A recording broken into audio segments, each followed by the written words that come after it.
ही बैठल एक धनिया पिया से रज करे पिया से रज करे हो। ये पिया जी ले आई चटक चू नरिया हो देखा तनिका लागे हो देखा तनिका लागे ना हो। ये पिया जी ले आई चटकी चू नरिया हो देखा तनिका लागे हो देखा तनिका लागे न हो।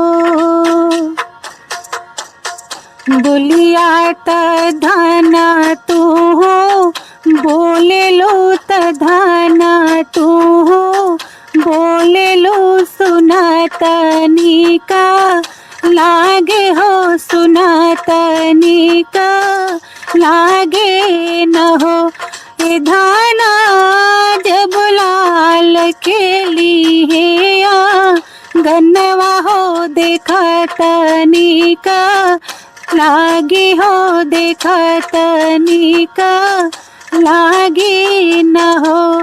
ये धाना जब लाल खेली है गन्नवा हो देखा तनिका लागे हो देखा तनिका लागे न हो।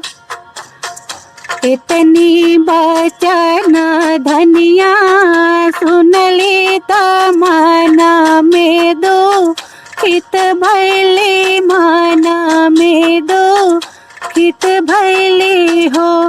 हे रामा कवन कसूर हम कैले हो पुरुष तनवा मारे हो पुरुष तनवा मारे न हो। हे रामा कवन कसूर हम कैले हो पुरुष तनवा मारे हो पुरुष तनवा मारे न हो। भोरवे ही भोरवे ना हाय सूरज के माँ नाई सूरज के माँ नाई न हो।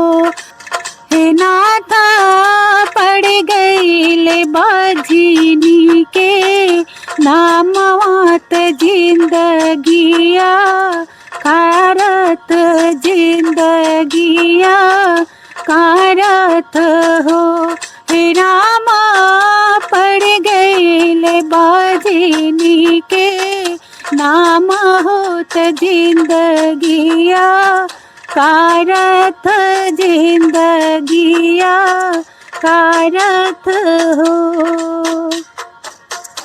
ऊपरा से उड़त चिलनिया पोटरी आगे रावे हो पोटरी आगे रावे न हो। रानी पोटरी के चौरा बाई हो जियोतिया माँ नावहूँ जियोतिया माँ नावहूँ हो। रानी पोटरी के चौरा बाई हो जियोतिया माँ नावहूँ जियोतिया माँ नावहूँ हो। अठवा महीनवा के बीतत नौवा के लागत नौवा के लागत हो।